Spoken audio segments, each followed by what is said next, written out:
US Grand Prix. It's an interesting race because there have been a lot of firsts there. Of course, you could pick any number, but Innes Island won his only Grand Prix at Watkins Glen in '61. Mario Andretti was on the pole for his first ever race at Watkins Glen in '68. Emerson Fittipaldi won his first Grand Prix at Watkins Glen in 1970. '69, Jochen Rindt won his first Grand Prix at Watkins Glen, and that was in the Lotus 49B. And in '71, François Cevert won his first and sadly only Grand Prix as well at Watkins Glen. There have been several others as well, but I courtesy of AP, our friends and colleagues, I put this compilation together just to celebrate two of those, which was '69 Jochen Rindt winning for Lotus, and then '71 François Cevert winning in the Tyrrell. Very, very short. So literally, 1 minute for the two. You can see there, '69, the start was down after what is the last corner, or the first corner today. It was a big crowd that year because it was the biggest paying race. Denny Hulme slow away from the line in the McLaren. He was very quick in practice, but had gear selection problems. Then leading up to the fast S's up the hill. That was one of the characteristic signature parts of Watkins Glen. And Jochen Rindt very early on gets into a battle with Jackie Stewart in the Matra MS80. Jackie's already clinched the championship in '69 at Monza, feeling a bit more relaxed, I suppose, about things. But as ever, there's going to be a big battle. That's John Surtees in the BRM, who eventually finishes an excellent third, his best position of the year in the BRM. But Jochen and Jackie have a replay of their Silverstone battle. Jochen is doing very well. Jackie eventually fades with engine problems and an oil leak, leaving Jochen in a relatively clear bit of road, and he goes on to win. There he is in the Gold Leaf 49. Low wing, of course, they started that '69 year with high wings. There's Jackie in the MS80 Matra, beautiful car, both with Cosworth engines, the Lotus 49, that they are flashing through the S's there. There's John in the BRM being chased by Denny Hulme, who's making up ground now in the McLaren. But sadly, it was far too short a space for Denny to be up in the final results. From his perspective, he was as quick as anyone. But nonetheless, the race win went as Tex Hopkins jumping in the air in his lavender suit to celebrate Jochen Rindt winning his first Grand Prix in '69. His teammate Graham Hill, meanwhile, has had a big accident. I'll talk about that in a second. Here's Jochen in the winner's circle. No podium then as such. It was just the winner's circle. And a lot of money went the way of Jochen Rindt and Team Lotus as a result of that win. You can see Colin there in the background, and Jochen delighted to have won his first Grand Prix. His third win in a Lotus, because of course he won 2 rounds of the Tasman Series. And now we move on to '71. The start now is before that corner. It's been moved. The circuit's now 1 mile longer. It's 3.3 instead of 2.3. Really nice track. And very early on, François Cevert, Jackie Stewart in the Tyrrells pull away from the pack. Jackie has a problem with tyre vibration and drops back after about 12 laps, leading François Cevert, his teammate, who's had 2 second places at that point in '71, to win. That's not a shunt there, that's just cement dust from some oil.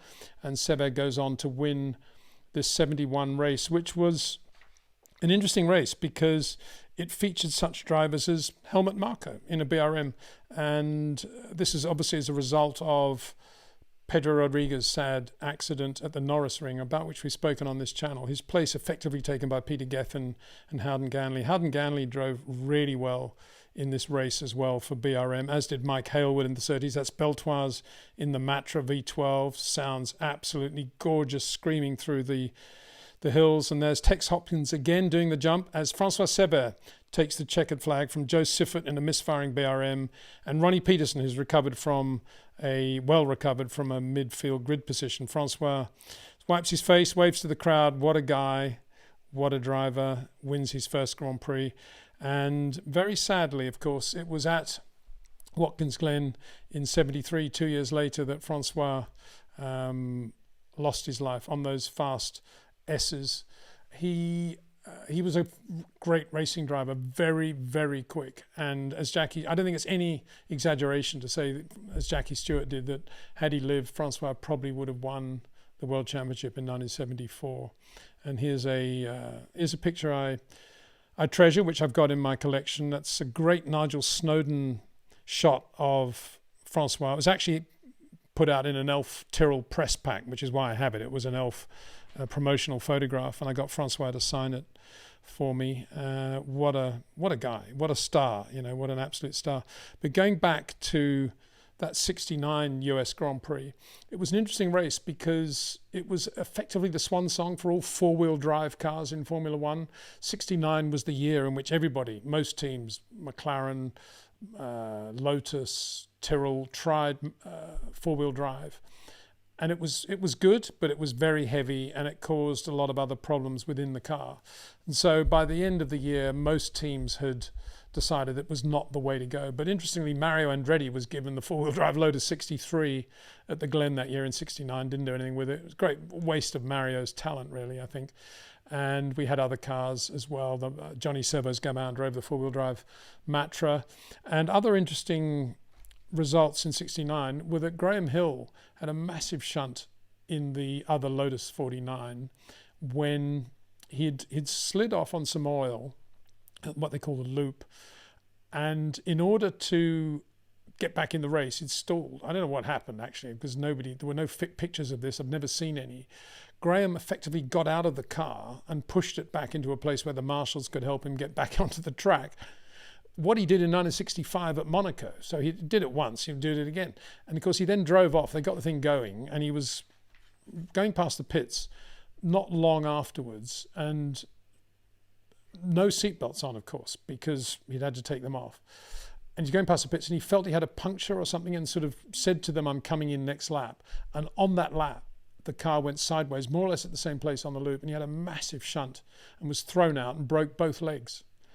I guess if there was ever a moment when anybody was in doubt that seatbelts were the way to go in Formula One, it was then. Graham recovered and continued to race in Formula One. 70 drove for Rob Walker. 71 went to Brabham and didn't do very well. He would have been in that race, that 71 US Grand Prix, driving the Ron Toronac Brabham. And then, of course, he set up his own team, Embassy Hill. But 69, yeah, it was a difficult year for some, but a brilliant year in terms of Jackie Stewart versus Jochen Rindt, and Jochen scoring that first win. And here was Jochen Rindt's Christmas card that year, 69. Look at that. Managed by Bernie Eccleston at the time, so you can see the emphasis on the dollar sign there.